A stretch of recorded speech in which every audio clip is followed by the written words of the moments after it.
Hello, सभी को नमस्कार। और आज का मेरा टॉपिक है बुद्धि के बारे में। आज हम बुद्धि के बारे में सीखेंगे कि बुद्धि हमें क्या क्या सिखाता है, बुद्धि हमें कहाँ से मिलती है, उसके बारे में आज जानेंगे। और आशा करती हूँ कि आप सब अच्छे होंगे। और आज का वचन मेरे लिए और आपके लिए बहुत अच्छा होना चाहिए। और इस वचन के द्वारा मैं भी आशीष होती हूँ और आपको भी परमेश्वर आशीष दे। और वचन हमें क्या सिखाता है वो आइए हम जानें। नीति वचन निकाल लें। आज तारीख क्या है? 8 तारीख।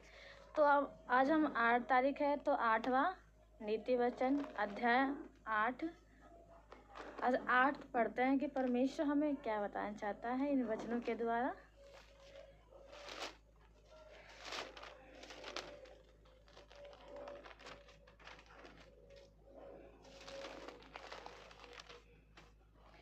लिखा बुद्धि की प्रशंसा में।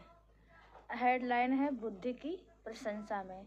तो ये हमारा जो नीति वचन है ये बाइबल का बहुत महत्वपूर्ण वचन है। नीति वचन से हमें बहुत कुछ सीखने को मिलता है। बुद्धि कैसे मिलती है, बुद्धि को कहाँ का इस्तेमाल करना चाहते हैं, वो सारी बातें इसमें हैं।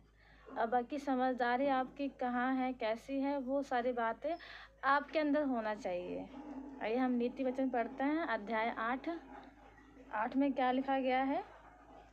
पहला पद, क्या बुद्धि नहीं पुकारती, क्या समझ ऊंचे शब्द से नहीं बोलती। वह तो ऊंचे स्थानों पर मार्ग की एक और त्रिमहानियों में खड़ी होती है, फाटकों के पास, नगर के पठाव में और द्वार ही में वह ऊंचे स्वर से कहती है, हे मनुष्य, मैं तुमको पुकारती हूँ और मेरी बात सब आदमियों के लिए है। हे भोलो, चतुराई सीखो, और हे मूर्खो, अपने मन में समझ लो। सुनो, क्योंकि मैं उत्तम बातें कहूँगी और जब मुंह खोलूँगी तब उससे सीधी बातें निकलेगी, क्योंकि मुझसे सच्चाई की बातों का वरण होगा, दुष्टता की बातों से मुझको घृणा आती है। मेरे मुंह की सब बातें धर्म की होती है, उनमें से कोई टेढ़ी या उलटफेर की बात नहीं निकलती। समझ वालों के लिए वह सब सहज और ज्ञान प्राप्त करने वालों के लिए अति सीधी है।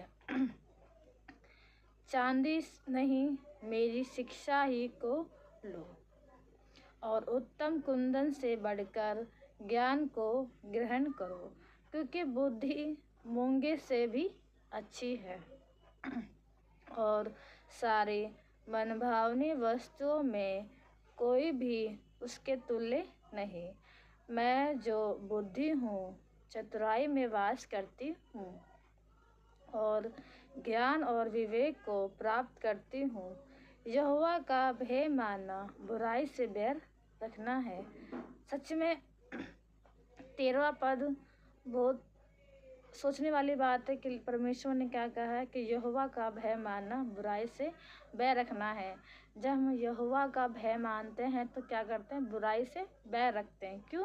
क्योंकि हमारे अंदर वो डर होता है परमेश्वर का। अगर हमारे अंदर डर है तो हम वो बुराइयों को नहीं करेंगे, वो पाप हम नहीं करेंगे। फॉर एग्जाम्पल, हमारे पेरेंट्स का अगर डर है तो हम वो सारी बातों से हम बचे रहेंगे। क्यों? क्योंकि हमारे अंदर डर है, वो बातों को समझेंगे। इसलिए जो इंसान परमेश्वर के भय में चलता है वो पाप नहीं करता, क्योंकि कहते हैं कि एक बार वो पाप करेगा तो मनुष्य से छिपा रहेगा, बाकी परमेश्वर से वो पाप नहीं छिपा है। आप कहीं भी चले जाओ, आप किसी रूम में चले जाओ, अगर पाप कर रहे हो, अंधकार में पाप कर रहे हो, तो परमेश्वर सब जानता है कि अब क्या कर रहे हो। हर वक्त परमेश्वर की नज़र आप पर लगी रहती है। तो इन बातों को तुम्हें गौर करना कि परमेश्वर का वचन हमें कहता क्या है। जैसे लिखा हुआ है कि यहोवा का भय मानना बुराई से बैर रखना है। अगर यहोवा का भय हमारे अंदर है तो हम बुराई से बैर रखेंगे। घमंड अहंकार और बुरी चाल से और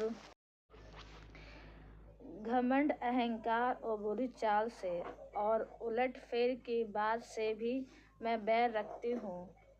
उत्तम युक्ति और खरी बुद्धि मेरी ही है।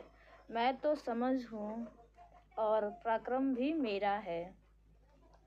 मेरे ही द्वारा राजा राज्य करते हैं और अधिकारी धर्म से विचार करते हैं। मेरे ही द्वारा राजा, हाकिम और रईस और पृथ्वी के सब न्यायी शासन करते हैं। जो मुझ से प्रेम रखते हैं उनसे मैं भी प्रेम रखती हूँ, और जो मुझको यत्न से तड़के उठकर खोजते हैं वह मुझे पाते हैं। धन और प्रतिष्ठा मेरे पास है, वरन ठहरने वाला धन और धर्म भी है। मेरा फल चोखे सोने से वरन कुंदन से भी उत्तम है, और मेरी उपज उत्तम चांदी से अच्छी है। मैं धर्म के मार्ग में और न्याय की डगरों के बीच में चलती हूँ, जिससे मैं अपने प्रेमियों को परमार्थ का भागी करूँ और उनके भंडारों को भर दूँ। यहोवा ने मुझे काम करने के आरंभ में वरन अपने प्राचीन काल के कामों से भी पहले उत्पन्न किया। मैं सदा से वरन आदि ही से पृथ्वी की सृष्टि से पहले ही से ठहराई गई हूँ, जब ना तो गहरा सागर था और ना जल के सोते थे। तब ही से मैं उत्पन्न हुई, जब पहाड़ और पहाड़ियाँ स्थिर ना की गई, तब ही से मैं उत्पन्न हुई।